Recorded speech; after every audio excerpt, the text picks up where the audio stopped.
Look, the biggest challenge is going to be also our biggest opportunity, and that's for us to be able to differentiate very fast and then repeat that differentiation, right? And really it's about the ability to move at speed and not get derailed. When I speak to customers in the region and also, colleagues outside of the region in Europe and in North America, there's an absolute sense of optimism and a can-do attitude as we come out of this phase. And I think where Asia differs is that over and above all of that, we have two additional drivers. We carry very, very little technology debt or burden relative to the Europe and North America and the other regions out there. We also need to do everything, and we do everything at scale in this region. So really, the biggest opportunity for us is around driving differentiation through technologies like machine learning and AI, pervasive in the organization, driving change fast, and then repeating that very quickly.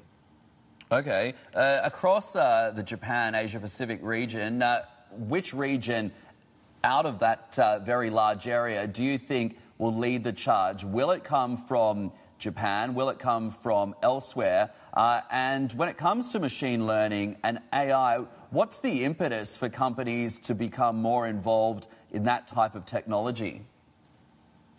Well, yeah, a couple of questions there. So let me piece that out a little bit. So I think let me start with Asia. Asia being just in an absolutely great position. We're in a very, very dynamic region.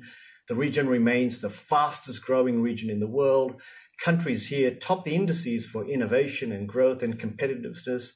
We're also, home to half of the world's population, and very soon half of the world's middle class population, right? So, but of course that growth, as you alluded to, won't be evenly distributed. There's going to be a gap in Asia's advanced economies and the emerging and developing economies.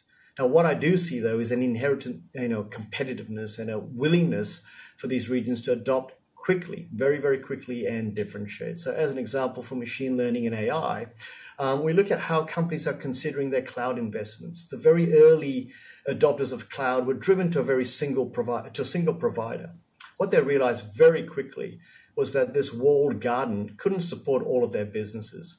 What we're seeing rapidly is customers onboarding cloud providers like Oracle to bring mission critical workloads to the cloud. So we're at a stage in the region where no workload is being left behind. So, what was deemed as too complex and couldn't move to the cloud before is now moving to the cloud. And when you move to the cloud, you get capabilities like machine learning and AI, and that drives innovation. There's a multiplier effect in that.